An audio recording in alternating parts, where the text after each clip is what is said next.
नमस्कार, hot topic में आपका स्वागत है। मैं हूं अखिलेश शर्मा। हम शुरुआत कर रहे हैं झारखंड से, जहां मुख्यमंत्री हेमंत सोरेन की कुर्सी पर तलवार लटकती हुई नजर आ रही है। दरअसल मामला ऑफिस ऑफ प्रॉफिट का है।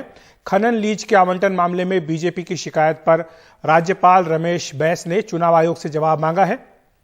चुनाव आयोग ने पत्र लिखकर राज्य सरकार से तथ्यों की जानकारी मांगी है। बीजेपी का आरोप है कि सोरेन ने मुख्यमंत्री रहते हुए रांची के अनगढ़ा में जून 2021 में करीब 1 एकड़ क्षेत्रफल की पत्थर की खदान लीज पर ली। पूर्व मुख्यमंत्री और बीजेपी के राष्ट्रीय उपाध्यक्ष रघुबर दास ने इस मामले में शिकायत की है। संविधान के अनुच्छेद 192 के तहत चुनाव आयोग की सलाह पर राज्यपाल फैसला कर सकते हैं। जन प्रतिनिधित्व कानून के प्रावधानों के उल्लंघन का आरोप है, जिसमें कि विधानसभा की सदस्यता भी छीनी जा सकती है। झारखंड हाईकोर्ट में भी इस मामले में याचिका दायर की गई है। हालांकि सरकार की ओर से कहा गया कि यह लीज सरेंडर कर दी गई थी। इस बारे में अधिक जानकारी दे रहे हैं हमारे सहयोगी मनीष कुमार।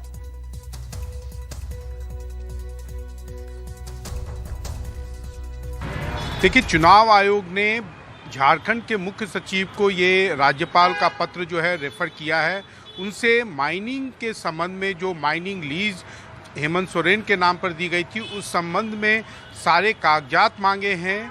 और लेकिन कोई डेडलाइन नहीं है कि ये कागजात कब तक देने हैं, लेकिन अगले 1 सप्ताह से 10 दिनों के अंदर जो मुख्य सचिव हैं वो सारे कागजात चुनाव आयोग को उपलब्ध करा देंगे। अब ये जो शिकायत है वो यह है कि ऑफिस ऑफ प्रॉफिट का मामला बनाया गया है, लेकिन जो झारखंड जेएमएम के जो नेता हैं या मंत्री हैं, उनका कहना है कि ऑफिस ऑफ प्रॉफिट का मामला नहीं है। उन लोगों ने भी लीगल ओपिनियन लिया है।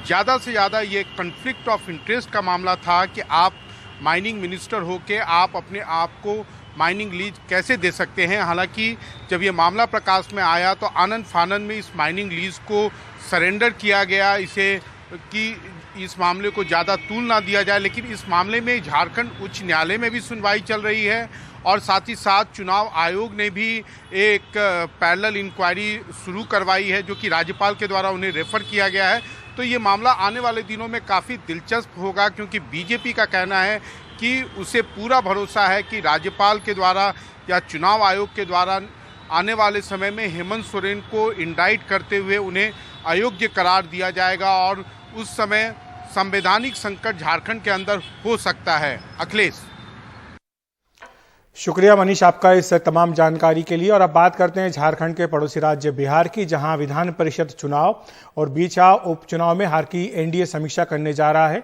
बिहार बीजेपी के नेता और राज्यसभा सांसद सुशील मोदी ने आज ट्वीट कर कहा कि बिहार विधान परिषद की 24 सीटों पर हुए चुनाव में एनडीए को 10 सीटों का नुकसान। फिर विधानसभा के बहुचा उपचुनाव में एनडीए उम्मीदवार का 36,000 मतों से पराजित होना हमारे लिए गहन आत्मचिंतन का विषय है। एनडीए नेतृत्व इसकी समीक्षा करेगा ताकि सारी कमियां दूर की जा सके।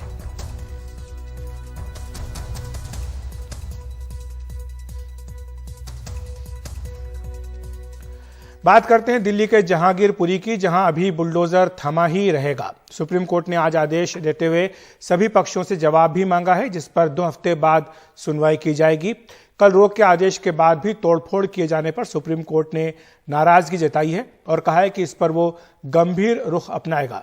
सुनवाई के दौरान केंद्र और निगम की ओर से सॉलिसिटर जनरल तुषार मेहता ने याचिकाकर्ताओं के आरोपों को खारिज करते हुए कहा कि बुलडोजर से मुस्लिमों को निशाना नहीं बनाया गया है।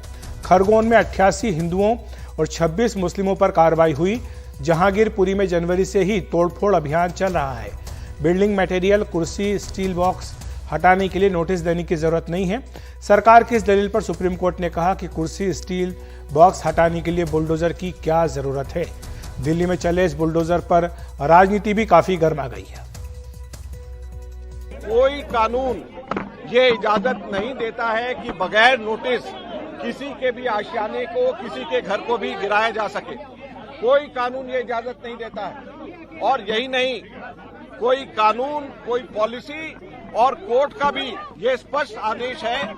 ये मेरे पास में कोर्ट का आदेश है, जिसके अंदर बड़ा स्पष्ट ये कहा गया है कि किसी को भी बगैर नोटिस दिए नहीं उसका मकान गिराया जा सकता है। ये कोर्ट के आदेश है, जो कि आज मैं यहाँ पर लेकर के आया हूँ। और जब कोर्ट के आदेश है, भारत सरकार की पॉलिसी है कि बगैर नोटिस किसी को नहीं हटाया जा सकता है, गिराया जा सकता है, तो क्यों ये काम यहाँ पे कल हुआ है? हम माननीय सुप्रीम कोर्ट के निर्देश का सम्मान करते हैं, इसलिए जो 14 दिन के लिए एक स्टे लगा है इलीगल इंक्रोचमेंट हटाने को, उसको हम बिल्कुल मान रहे हैं।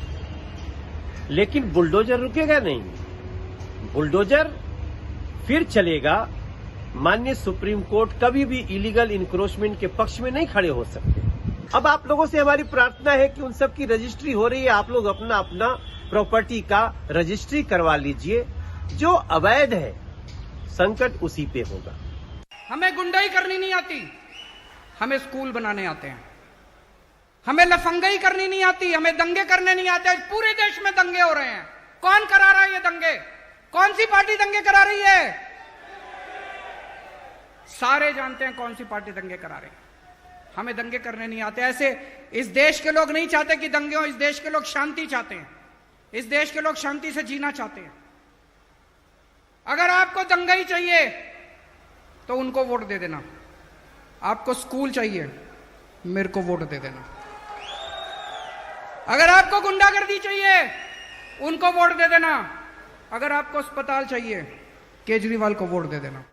जिस तरह से जहांगीरपुरी इलाके में रहने वाले रोहिंग्या बांग्लादेशियों के खिलाफ दिल्ली नगर निगम का जो कार्रवाई हुई और उस कार्रवाई में उन दंगाइयों को, उन अतिक्रमण करने वाले रोहिंग्या बांग्लादेशियों को बचाने के लिए जो आम आदमी पार्टी सक्रिय हुई है, देश के सोकाल्ड सेकुलर दल सक्रिय हुए हैं, वो देश पूरा देख रहा है।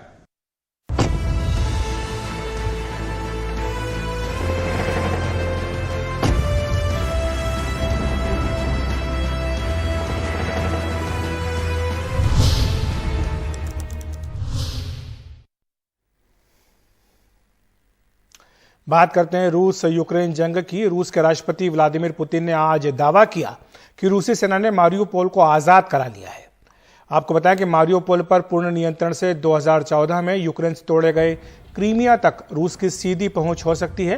रूस के इस दावे के बाद मारियोपोल में लाखों लोगों के सामने मानवीय संकट पैदा हो गया है। वहां स्टील प्लांट में यूक्रेनी सैनिक फंसे हुए हैं। यूक्रेन को डर है कि रूस इन सैनिकों को मार देगा, लेकिन रूस का कहना है कि उसने अपनी सेना से स्टील प्लांट पर हमला न करने को कहा है।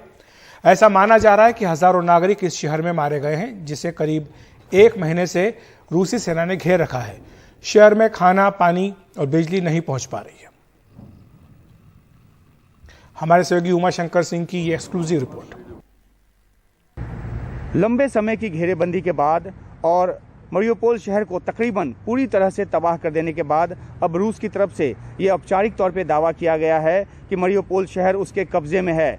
क्रेमलिन की तरफ से जो एक वीडियो जारी किया गया है, उसमें राष्ट्रपति पुतिन जो हैं वो रक्षा मंत्री को इस बात की बधाई देते नजर आ रहे हैं कि मारियोपोल को आज़ाद करा लिया गया है।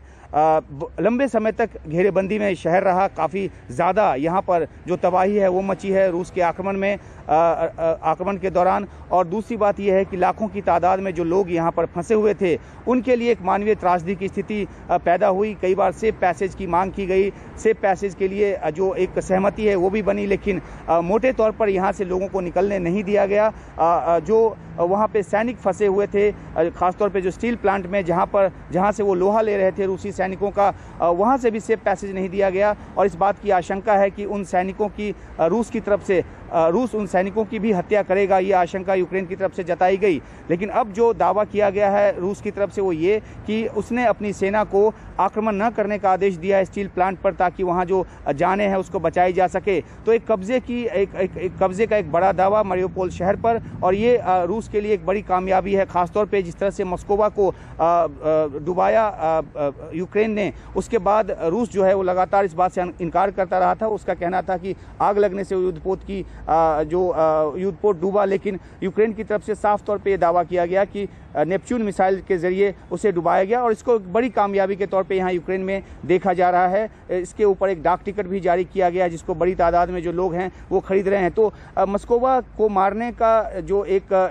की जो कामयाबी है वो यूक्रेन के हाथ लगी, लेकिन अब जिस तरीके से मारियोपोल पे कब्जे की बात रूस की तरफ से आ रही है तो ये एक रूस के लिए बड़ी कामयाबी है, खासतौर पे जिस तरह से कुछ दिन के बाद ही 9 मई को जो विक्ट्री दिवस जो रूस हर साल मनाता है उसके पहले वो एक बड़ी कामयाबी चाहता था और मारियोपोल के जरिए उसको ये कामयाबी मिली है। जिस तरीके से पूरब और दक्षिण के इलाकों में रूस ने कंसंट्रेट किया हुआ है अपनी सेना को, तो ऐसे में लगता है कि उन्हीं इलाकों को लेकर जो उसका पहले से फोकस था वो फोकस जो है बरकरार है और इस बात का अंदेशा यूक्रेन की तरफ से लगातार जताया जा रहा था। एक आखिरी बात ये कि जो यूक्रेन के राष्ट्रपति हैं वो लगातार दूसरे देशों से हथियार की मांग करते रहे हैं और एक बार फिर से जोर दिया गया है कि जिस तरह से बूचा में नरसंहार हुआ, जिस तरीके से जो मिकोलाइव शहर को तबाह किया गया या जिस तरह से मारियोपोल को कब्जे में लिया गया है, तो इन सब बातों से रूस को खदेड़ने के लिए ज़रूरी है कि उनको जो हथियार है वो दिया जाए। डेनमार्क के जो राष्ट्राध्यक्ष हैं वो अभी कीव पहुंचे हैं और कई सारे जो देश हैं जो यूक्रेन के साथ खड़े हैं वो अपना जो एक समर्थन है यूक्रेन को दे रहे हैं, लेकिन यूक्रेन को सबसे ज़्यादा भी हथियारों की ज़रूरत है और ये मांग लगातार यूक्रेन की तरफ से की जा रही है।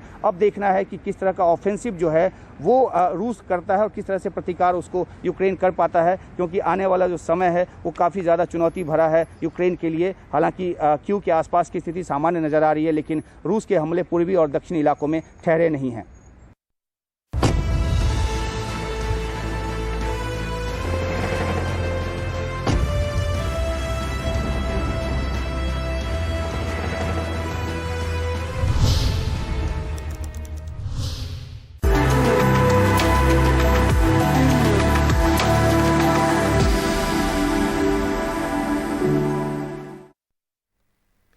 ब्रेक के बाद आपका फिर स्वागत है। बात कर लेते हैं उत्तर प्रदेश की। स्वामी प्रसाद मौर्य के साथ बीजेपी छोड़कर समाजवादी पार्टी में गए पूर्व विधायक रोशन लाल वर्मा की मुसीबत बढ़ गई है। आज उनकी संपत्ति पर बने अवैध निर्माण को जेसीबी ने गिरा दिया। पूर्व विधायक ने इसे बदले की कार्रवाई कहा है। 2017 में बीजेपी के टिकट पर तिलहर विधानसभा से रोशन लाल वर्मा चुनाव से ठीक पहले सपा में चले गए थे। उन्होंने सपा के टिकट पर तिलहर विधानसभा से चुनाव लड़ा, लेकिन हार गए। तहसीलदार ने बताया कि मकान के सामने की इंटरलॉकिंग, एक शौचालय और मकान के आगे का कुछ हिस्सा अवैध मिला, जिसे तोड़ दिया गया।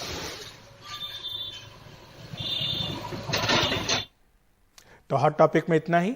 देखते रहिए NTV इंडिया।